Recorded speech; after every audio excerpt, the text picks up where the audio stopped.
Olá, seja bem-vindo ao programa Menoridade, seja bem-vindo mais uma vez à nossa sala de conversa.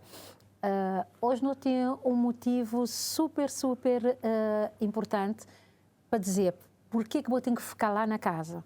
Nós temos tratado um tema tão sensível, que é alienação parental e seus efeitos psicológicos. É um assunto que eu tinha tratado anteriormente, mas hoje não tenho também tratá-lo com um outro tipo de especialista, que é Ludmila Rodrigues, que é a nossa convidada. Ele tem que falar da alienação parental naquelas duas vertentes, vertente psicológica e vertente criminal. Obrigada, Ludmila, pela disponibilidade de vir falar a nós um bocadinho sobre essa questão da alienação parental, quando você dizer que não tem falado dele nas duas vertentes. O facto de ser psicóloga, forense e criminal, ele tem essa bagagem de fazer nós entender no sentido psicológico e também algo que não está a falar na questão de legislação. Sim. Para já eu nunca tenho. Mais uma vez, muito obrigada. A hora que não te falar de alienação parental, exatamente do que não te falar? Sim. Obrigada pelo convite, senhora jornalista. Está um tema muito importante, porque é um tema que é pouco conhecido para a sociedade. É um assunto ou uma prática muito comum no nosso dia a dia, mas mesmo assim comum e normalizado. Então é necessário falar sobre esse assunto, porque é um assunto que se relacionado com o desenvolvimento da criança, não é? Quando é praticada por um dos pais ou por qualquer pessoa da família que está encarregada com responsabilidade sobre a criança, então quando se interfere alguns dos direitos dessa criança ou do adolescente, não é, pode comprometer seu desenvolvimento. Então é um assunto muito importante para se falar. Do ponto de vista psicológico, há várias consequências, não é, que pode acontecer com a criança ou adolescente, que pode afetar desde aquele momento até a vida adulta. E quanto ao ponto de vista mais judicial, normalmente ele é encarado como um crime, não é? Mas porque é uma prática que está dentro do direito da família, não é? Mas é que até deixa de viola alguns dos direitos da criança.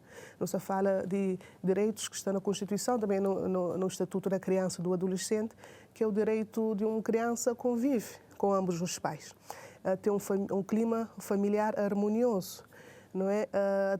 Tem todos os pais que exercem paternidade, poder paternal sobre aquela criança. Então, é um assunto que está dentro do direito da família, que é que é observado, apesar disso, ainda é que é observado, regulamentado na nossa sociedade, mas acredita que o nosso sistema judicial está ciente disso. Algum tempo atrás foi feita uma formação a nível do sistema judicial para sensibilização sobre esse tema. É um tema que há conhecimento por parte de alguns técnicos e também do sistema judicial. Ainda penso que as pessoas estão mais cientes sobre ele. De tudo o que a psicóloga está a dizer, há uma necessidade mesmo de criminalizar, pelo trabalho que ele tem feito, criminalizar essa questão de alienação parental, até porque já é uma observação há algum tempo da própria Nações Unidas, quando ele declarar 25 de abril o Dia Mundial contra a Alienação Parental. Já é uma chamada de atenção porque é uma necessidade hoje. Sim. Eu penso que a necessidade do sistema judicial está mais atento sobre isso. Normalmente, é que ser considerado um crime, não é? Mas é uma prática que viola os direitos da criança. E há formas do sistema judicial previne e remedia os danos que já estão feitos. Mas está sentindo que já há uma necessidade de trabalhar realmente um ordenamento jurídico exatamente para torná-lo crime? Há necessidade através das procuradorias da infância, não é, regulamenta algumas medidas que serão tomadas, não é, caso isso ocorra. Então, desde a advertência ao pai ou à mãe alienador, mudança, alternância da guarda, não é? Guarda muitas vezes unilateral para guarda compartilhada ou vice-versa. E em alguns países há aplicações da multa, não é? Ou também suspensão da autoridade paternal, não é? Não retirada, mas suspensão. Regulamentação da questão da visita domiciliária, não é?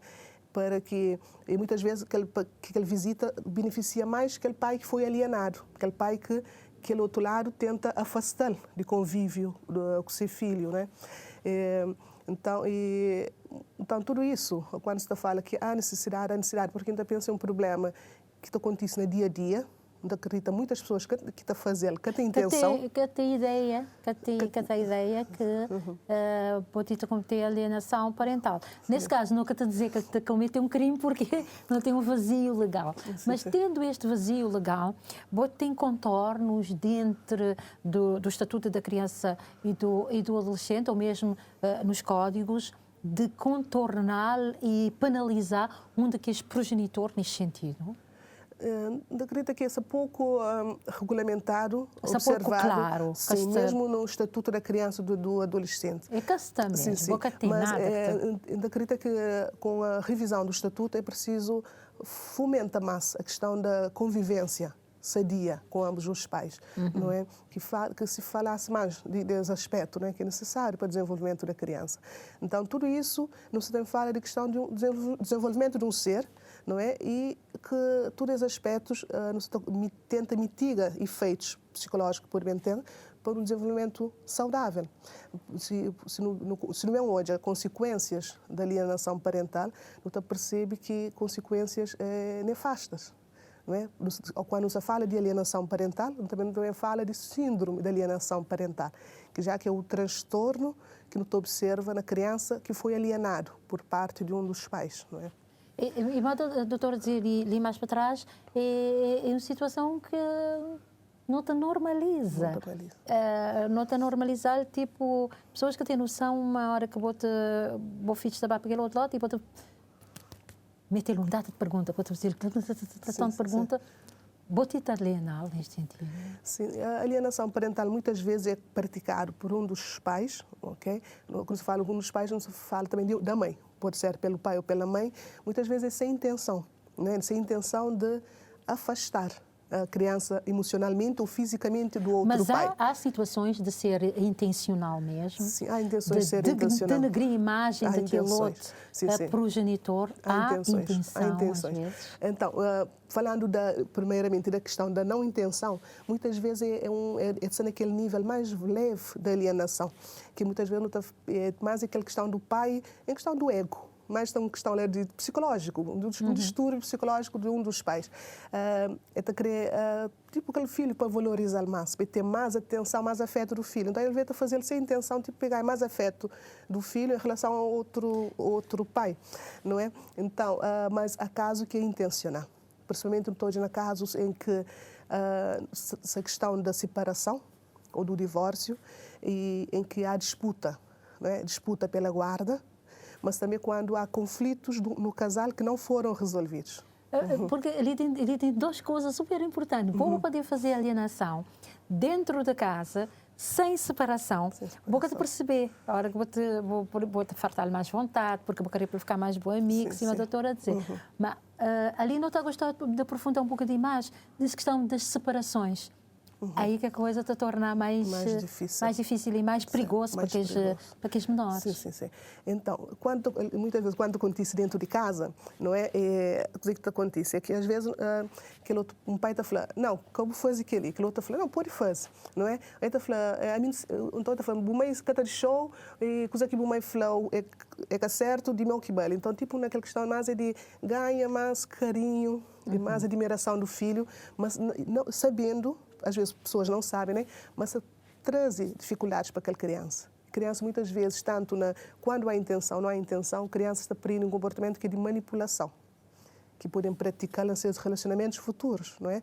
Mas quando se fala de alienação intencional, isso traz o prejuízo, não é? Porque muitas vezes acontece na questão de separação, do divórcio, muita acredita que fica mais afetado na situação de separação sempre é o filho. Por mais que, na casa, por mais que se fala de questão do divórcio amigável, separação amigável, toda criança gosta de ter os pais juntos. Então há que ter uma preparação, não é, para aquela separação. Preparação da criança, se que também ser civil, adaptações que tem que fazer quando tiver duas casas, não é? Mas quando se fala de conflitos naquela separação, naquele divórcio, há necessidades do casal. Por que tem conflito? Porque há necessidades do casal ou expectativas que casais, quando se estive junto, que realizam, não é? Então, o que te leva o quê? Te leva a mágoa, te leva a sentimento de rejeição naquele casal. Não é? Não queria coisas que esperavam te fazer a mim, terá a mim o carão, não é? Então isso quando tem que as mágoas fica sentimento de rejeição, sentimento de traição. E de que lado sempre que está magoado, não é? Se ressentir, te projeta esses conflitos, ou está na criança, ou está através daquela criança vinga aquele outro pai. Então a criança fica no meio, num conflito de lealdade, não é? A quem está, não é? E ainda acredita que crianças que têm que passar para isso. Então, quando tiver uma separação, um casal em vistas de separa, há necessidade de preparar aquela criança. A necessidade mesmo do casal fazer uma mediação. Não é? Não foi uma solução mais pacífica. Fazer mediação significa, às vezes, mediação pode ser feita através de uma pessoa da comunidade, uma pessoa da família, que muita confiança para tentar fazer mediação, pensa em entrar em um consenso, como vai ser, não é? Depois da separação. Ou então, mediação pode ser a nível mesmo da justiça. Não é? Muitas vezes as procuradorias fazem isso, okay? Porque é necessário que o casal esteja atento. É a prática, é a realidade. Tem momentos que isto te entender para nada desse mundo. Nada desse mundo, é verdade. É muito egocentrismo que prioriza o interesse da criança. Superior interesse da criança. Sim, superior interesse da criança. Porque não está falando, quando há filhos, já os pais não estão em primeiro lugar. A partir de uma pessoa tem um filho, por isso que está na maturidade emocional para ter um filho, porque quando tem um filho já é o primeiro, tem sempre a criança, não é? Então, quando há alienação intencional, consequências são mesmo graves, Pode-me dizer, não conta que a separação é mais doloroso para aquele casal, porque uma separação sempre é uma separação, independentemente da forma, mas quando ele chegar naquele fase onde é que se quer que os progenitores que criou a cara de companheiro.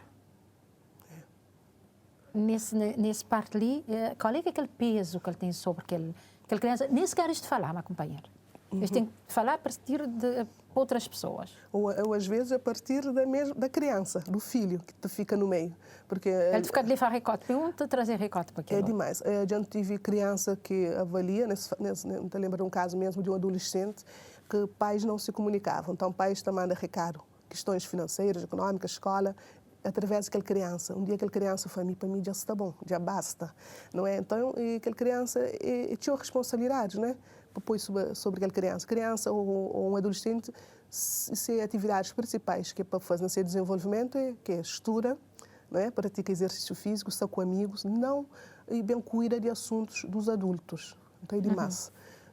Então, muitas vezes, quando tem casos de pais que não se suportam nem hoje, que os casais que não estão falando que, quando identificar a situação de alienação, pais devem ser encaminhados para acompanhamento psicológico, porque já é psicoterapia. Precisar, não é? Sim. Muitas vezes é necessário psicoterapia do tipo familiar, que essa aborda seus comportamentos problemáticos, não é? Seus padrões disfuncionais, mas sem a presença da criança os dois, não é? Porque é uma forma de ajudar a ultrapassa. Entende que é necessário retorna ou cria um convívio familiar mais sadio para o bem de seus filhos. Mas, doutora, mesmo assim, naquelas relações que se terminar, mas esta terminar de forma amigável.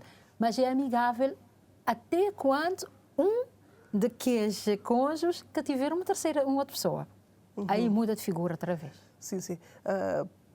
Pode acontecer no caso de ter interferência, não é? Interferência de um casal... Daquela outra pessoa que entra no relacionamento de uma outra, terceira pessoa que entra no relacionamento com um dos pais.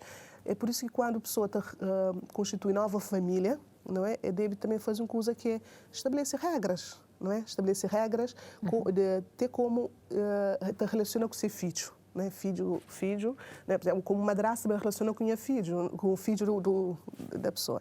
Porque o que acontece? Pode ter práticas que seria bom para que aquele madrasta realizava, não é? Porque é algo que talvez a mãe te condenava, não é?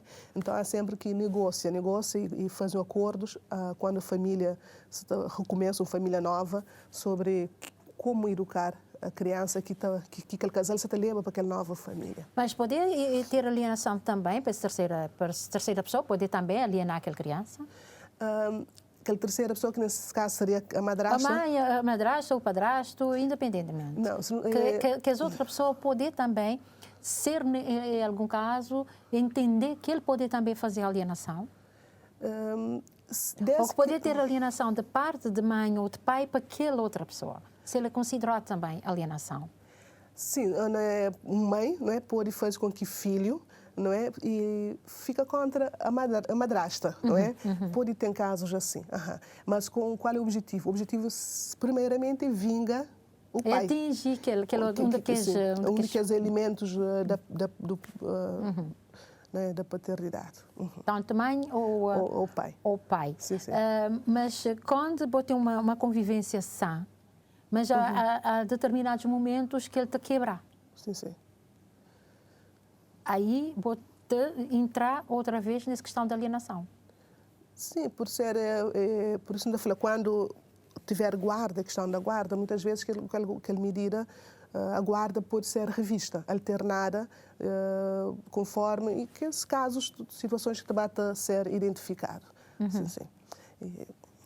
Quando nós falamos em efeitos psicológicos, a gente debate mas eu vou para lá. Quando nós falamos em efeitos psicológicos, e o doutor já disse várias vezes, são nefastas. Quais exatamente os efeitos psicológicos que tem a questão da alienação parental para uma criança e para um adolescente? Sim, sim. Então, para não entender efeitos, não tem que falar dos princípios, não é, que são violados, não é?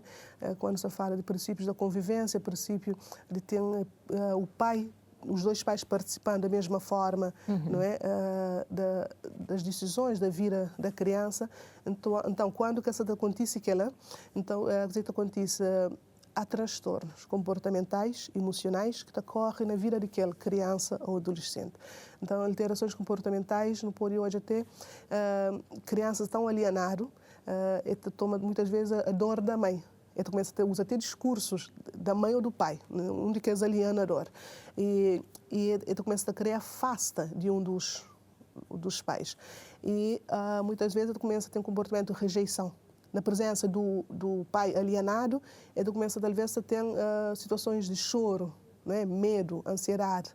E pode levar a problemas na escola, com o desempenho escolar, diminuição do rendimento, perda de interesse pelo estudo, problemas do sono, problema do comportamento alimentar, menos ou mais apetite, e até em situações da criança taurina na cama. Né, problemas também de comportamento de eliminação. Mas tem criança que desenvolve perturbações depressivas, afetivas, ansiedade, também ideação suicida e às vezes suicídio. Muitas vezes se relacionado a isso. E o que não te fala de criança já vai para a adolescência. Muitas vezes não está hoje e cientificamente provado também que muitos casos de alcoolismo e consumo de drogas também acontecem nos filhos que passam para a situação de alienação parental. E quando vai para adulto, não tem adultos que não conseguem estabelecer vínculos seguros com ninguém. Vínculos seguros significa vínculos estáveis.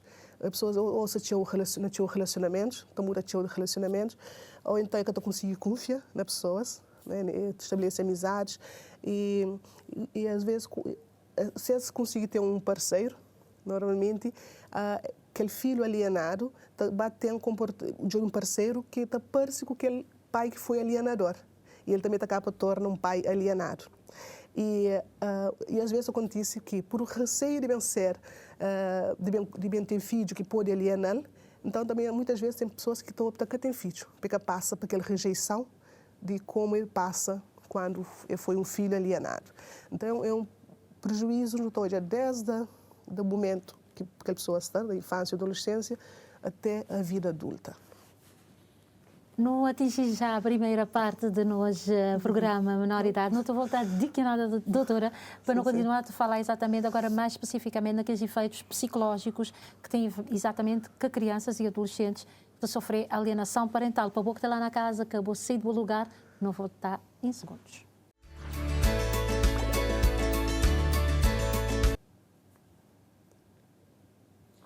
Seja bem-vindo à segunda parte do programa Menoridade, nos sala de conversa onde é que toda semana não te falar nas questões de proteção e promoção dos direitos das crianças. Hoje não te falar da alienação parental. Não receber Luís de Mila Rodrigues, que é psicóloga forense e criminal. Na fim da primeira parte não estava a te falar daqueles efeitos psicológicos, não podia aprofundar, mas um bocadinho, quando te dizer também que sequelas para a vida toda. Sim, sim. Então, quando se fala de formação de uma família, a pessoa se pensa em ter filho, não é necessário preparação para saber o que é a paternidade, não é? Porque quando uma criança também desenvolve uma família, e também se de vínculos seguros. Vínculos seguros significa o quê?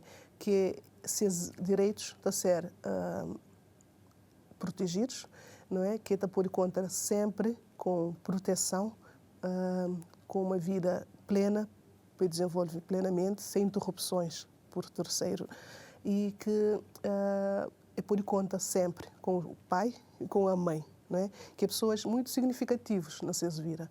Então, se os direitos que for bem protegidos, então o que é que acontece? Que as únicas figuras importantes, o pai ou a mãe na sua vida, que estiver sempre presente, então o que leva que aquela criança desenvolve muitas vezes vínculos ansiosos e inseguros, não é? E, então, coisa que não pode hoje, na sociedade hoje em dia, eu não estou a agressividade, não é? Então, às vezes, ele vão e pensa, e muitos também têm pensado isso, será que a forma que nos educa, não é? Que nos acolhe uma criança na família e nos educa, será que a ausência de figuras, únicas figuras na família, então que não estou em uma sociedade com jovens muito agressivos, não é? Será que não vem disso, de que falta de vínculos seguros, não é? Que toda criança tem? Então, na alienação parental, ele acontece isso. Acredita que acontece uma agressividade à saúde emocional, não é? É uma situação de abuso, é considerada uma situação de abuso por um dos pais à criança. Então, o que acontece? Que a criança acaba a desenvolver comportamentos agressivos, comportamentos manipuladores, não é? Comportamentos de difama, não é? Ou leva aquele comportamento a expandir para ser convívio escolar, para outros colegas, não é? Então, ter muito cuidado com essa prática, e porque muitos dos comportamentos que não estão hoje na nossa sociedade começa por aí, na forma como os pais se relacionam e aquele modelo que nos passa para filhos. Aliás, há uma chamada de atenção da Organização das Nações Unidas neste sentido, para tentar, ao que está trabalhando essa questão da alienação parental, para tentar trabalhar de uma forma que ele está a esconder também a violência, daquilo que nós chamamos de violência baseada no género, que é a violência doméstica. Muitas vezes ele pode mascará-lo, pode ficar naquele alienação parental. É violência familiar, é violência doméstica. Ele tem aquele nuance ali, enquanto criminalista, ele está a perceber que pode ter isso? Sim, a alienação parental é uma prática que nunca está considerada criminal, mas mesmo assim lesa o desenvolvimento da criança. Tem que enfatizar que não é o crime em si, mas que deve ser observado também no contexto porque no contexto de uma vivência, não é? Mas só que pode estar relacionado ou não à questão do VBG, não é? Porque às vezes não há casos de mãe que sofre violência, não é? E que o pai também acaba para interferir de alguma maneira com a criança, não é? Ameaçando a mãe e a criança, não é? E isso leva a outros comportamentos não bons por parte da criança. Quando você fala de comportamentos não bons, a gente aproxima aos poucos nessa questão de suicídio, tentativas de suicídio, e aquele número de crianças e adolescentes que nesse momento tenta suicídio é um número assustador para um país de 500 mil habitantes. Sim, sim. Botem geralmente traz disso alienação parental? Tem casos. Tem casos que se mantinha claro que a própria criança está sentindo aquele assunto já é um assunto que se pode lidar com. Quer dar um basta a isto? Sim, quer dar um basta a isso. Tinha claro que um adolescente, tipo, na conversa, falando, para mim já está bom. Então, muitas vezes, o que te leva? A alienação te leva a desenvolvimento de sintomas depressivos. Por que te leva? Porque aquela criança te torna um adolescente, ou mesmo na fase que ele é criança, ele sente falta, não é? Falta daquela pessoa. Mas sente o tempo já foi perdido, sem convivência com outro pai. E se a autoestima fica abalado, não é? Porque como foi possível e entra nessa coisa? Como foi possível um ódio em pai ou em mãe, não é? E, então, muitas vezes a criança fica com a sua autoestima abalada. E então começa a isola, porque está tão alienado, está tão por parte dos progenitores que às vezes a atividade social como criança ou adolescente está muito retraído. Então, não tem criança está cá para desenvolver sintomas de depressão, ansiedade e sintomas depressivos. Uma depressão infantil pode levar a suicídio. A hora que não estou a falar, por exemplo, agora de depressão infantil, pessoas podem perguntar, mas na cabeça de uma criança, porque já teve tentativas de suicídio de crianças de 10 anos, enquanto psicóloga forense, também nos tentar perceber a maneira que o cérebro, cabeça de uma criança de 10, 11, 12 anos, para chegar a esse momento de tenta por ter uma sua própria vida. Sim, sim. Ideias suicidas, muitas vezes na criança, antes dos 12, muitas vezes está relacionado também com a questão dos impulsos, né? TDAH, mas depois que a idade está muito relacionada à depressão. Mas criança pode ter ideação suicida, não é? É uma coisa dentro de nós, são dois instintos, né? De proteção, mas também de destruição. Então, como ser vivo, também pode ter essa ideação. O que acontece que muitas vezes, como pais, tios ou avós, nunca está a dar atenção, não está a chamar só os adultos. Por isso que te assusta muitas vezes quando já tive caso no nosso país, né? Que crianças suicida mesmo. Né? Então, choca, porque é uma coisa que nunca te dá atenção. Não é? É por isso que quando uma criança fala, então mata a cabeça, é uma expressão que esta usa normalmente. É para ficar alerta naquele momento, não é para tomar nunca de brincadeira. Já cansa. Mesmo criança pode usar expressões. É para que leva nunca. Nunca que não pensa, isso faz chantagem, isso chama atenção.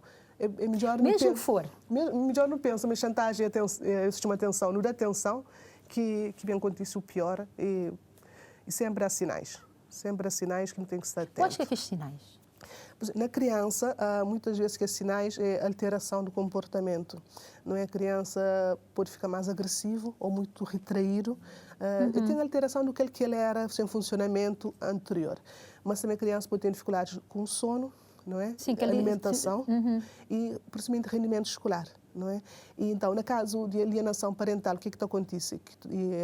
Mesmo também no caso, às vezes, filhos que têm pais que usam droga, álcool ou que têm VBG, violência baseada no género da família, é uma coisa que está comum, é tudo isso. Criança está na escola e pensa, tio, naquela situação na família. É que te concentra na aula, é que tem interesse só com amigos, porque você começa a focar naquele problema.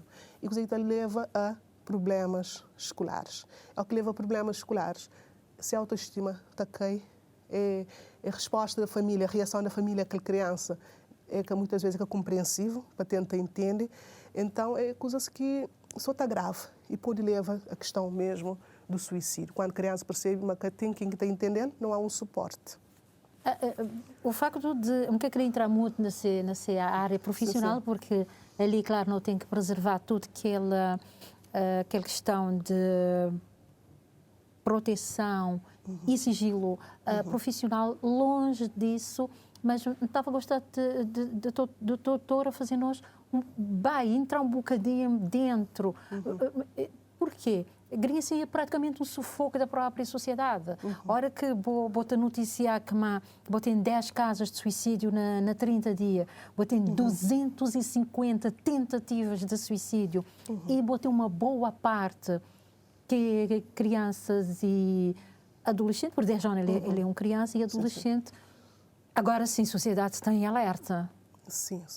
Então, gosto, doutor, puxar-nos um bocadinho mais para esse campo ali. Sim, sim. Então, o suicídio é sempre, não está considerado um problema do indivíduo, um problema da família, da sociedade, um problema de saúde pública, não é? Porque tem impacto.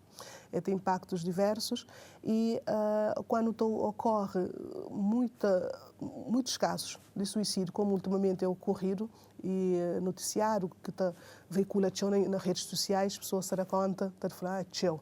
Então, é necessário pensa a nossa qualidade de vida, porque suicídio é um indicador de qualidade de vida, não é?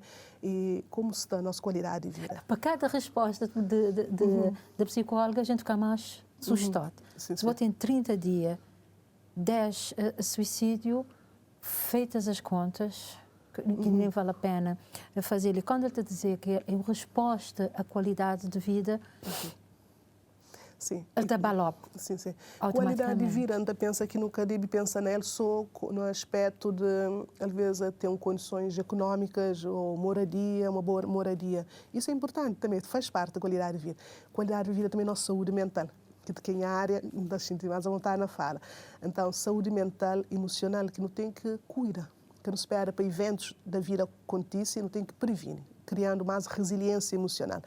Então, quando se fala de nossa qualidade de vida, não se fala na cria ou adquirir instrumentos, né? Capacidades, estratégias que é para ajudar no lidar com situações. Nós tudo na vida, um dia não passa ou outro não passa uma situação ou de perda de uma pessoa muito importante na nossa vida, seja por divórcio, morte ou desemprego.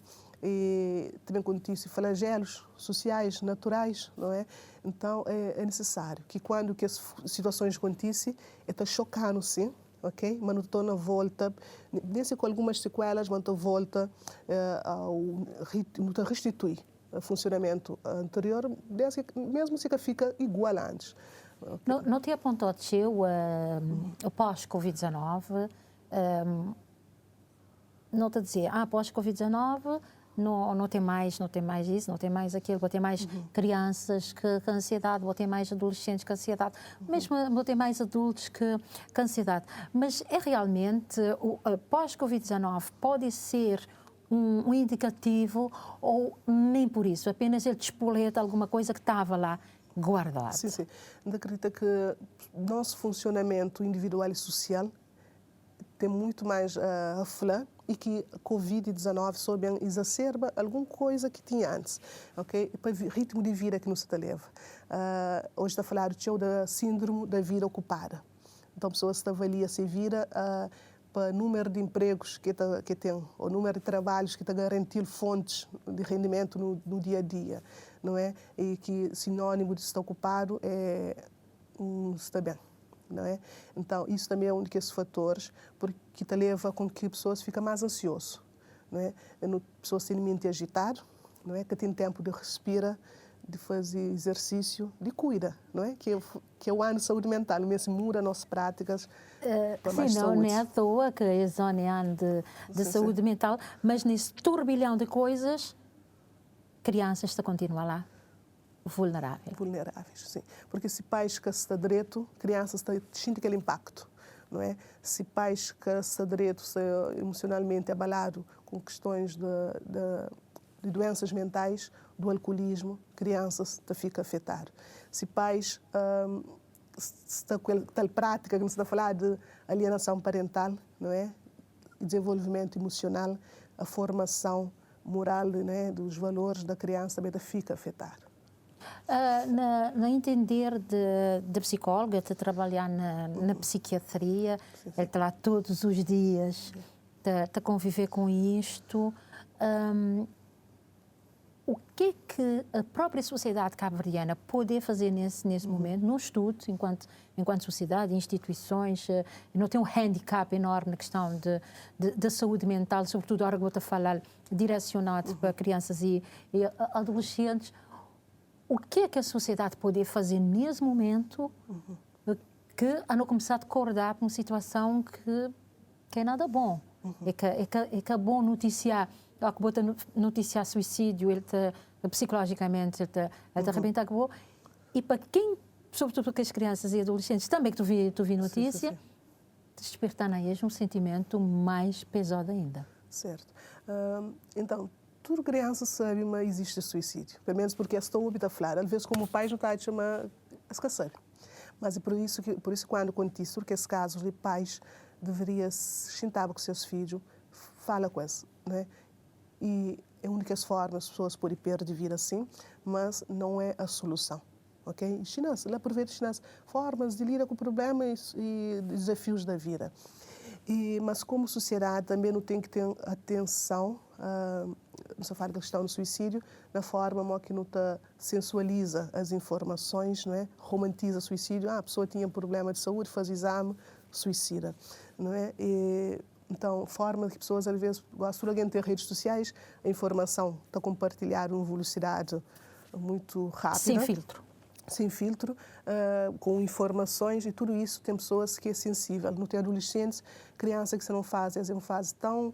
que tem aquele filtro, essa que tem aquele para filtrar a informação. Então, tudo que vem, essa perceber como um método. Então, muitas vezes, a crianças é facilmente capaz de falar, quando tiver problema, não mata a cabeça, porque não é coisa que não já na prática, não é? Então, muitas vezes, é coisa que não merece dar atenção. A responsabilidade da comunicação social também na forma como veicula informação. Mas nosso futuro não pode proteger nossa saúde mental. Não se prende como fazer isso. Muitas vezes é coisas básicas. Mas tem coisa que é super importante. A comunicação social, às vezes, há quem bota conseguir, vai obrigado a filtrar. Uma ou outra vezes, há quem pode contornar. Vai obrigado a filtrar. Mas a doutora diz uma coisa ali super importante. Boca de conseguir filtrar redes sociais. Sim, e era a questão maior peso. Isso porque há dias me estava, felizmente e graças a Deus, eles retiraram aquela página, estava a circular uma página e há algumas miúdas lá, menores, como te conhecer, que a forma como eles tratam, a forma, o uso dos termos tão pejorativos em relação a aqueles menores meninas. Por acaso até foi minha filha que mostrou-me ele, bloquear-me as páginas, por favor. Porque esses colegas que estão lá, a estral, aquele efeito lá nas redes sociais, pode despoleta num final menos bom. Sim, sim. Principalmente na adolescência, que não está falando que tem aquela capacidade de filtrar informação, é muito influenciável. Uma fase da vida que a pessoa é muito sugestionável. Então, adolescentes, essa passa muitas vezes, tem adolescente que passa muitas horas nas redes sociais, ou porque é que tem um lugar no mundo real, esse é um lugar no mundo virtual. Então, muitas vezes, ele é alvo de comentários maliciosos, preconceituosos, não é? De bullying, que pode acontecer. Mais do que isso, é muito violento mesmo. Muito violento, maltratos. Às vezes também há programas como da Baleia Azul, que existiu no Brasil, né? Que foi necessário fazer um documentário na sequência de vários suicídios que acontecem no âmbito daquele Baleia Azul, daquele programa, para um documentário para desensibilizar pessoas sobre isso. Não é? Mostra pessoas que não é por aí. Não é? Mas na situação de Cabo Verde, assim, não pode correr o risco de ter, sobretudo em relação aos menores, o efeito, tipo um efeito contágio? Sim, sim. Pode ter em relação ao suicídio, mas também não pode falar na adolescência. Fenômenos que não estou hoje. Só para dar exemplo, quando tem a questão de desmaios no hospital. Só para mostrar como o adolescente é uma fase muito sugestionável. Ou que tem aqueles casos de adolescente tem aquelas crises de desmaio, não é? Que pessoas... É 1, 2, 3, 4, 5, 6, 7, 8, até 10 na mesma sala. Adolescência. Por que acontece um adulto e aquele outro está cair? Por que acontece? Porque é mesmo da fase da adolescência. Por que a adolescente é mais sugestionável para o consumo de drogas? Não é? Mas naquela situação, aquele desmaio, ele é um desmaio mesmo? Ou ele é um desmaio tipo... O que eu queria dizer fictício, mas ele é um desmaio, não um desmaio. Ou este desmaia mesmo? De casos que não estou, mesmo depois de ser observado, não é um desmaio com perda dos sentidos. As pessoas começam a ter conta do que se passa ao seu redor. Então, mas este está nada... no fundo com alguma inconsciência, que está totalmente consciente. A pessoa se percebe, a pessoa se começa a ver o que se passa à sua volta. Mas é uma questão que muitas vezes acontece na meados do ano letivo, muito frequente para o final do ano letivo, mas não acredita que nós não estamos a falar um quadro conversivo, não manipulação, não é? Só que porque está acontecendo com o nível de stress que pessoas, estudantes têm naquele final do ano letivo. É uma coisa que a escola sempre tem que ser mais atenta e sabe mal que está gera as situações, porque está chegando amontoados nas urgências, não é? E muitas vezes você fala, querer atenção. Essa chama psicólogo para atenção, porque essa capa acha, pronto, querer atenção por parte do médico, esse chama psicólogo que sabe melhor lidar com as situações. E ali que entra diretamente um psicólogo forense, exatamente para a capacidade que o outro tem de analisar quando há uma verdade e quando não há também, não é? E na questão dos desmaios, nesse caso é o psicólogo clínico que atua nos hospitais. Sim, mas vamos saber que para além de psicólogos clínicos, mas sempre botem medida nessa questão de detectar se é realmente aquela criança tem de ser verdadeira ou nem por isso. Mais importante, nós como psicólogo também entende porquê. Exato, qual é o motivo? E a pessoa entende por que isso acontece, não é?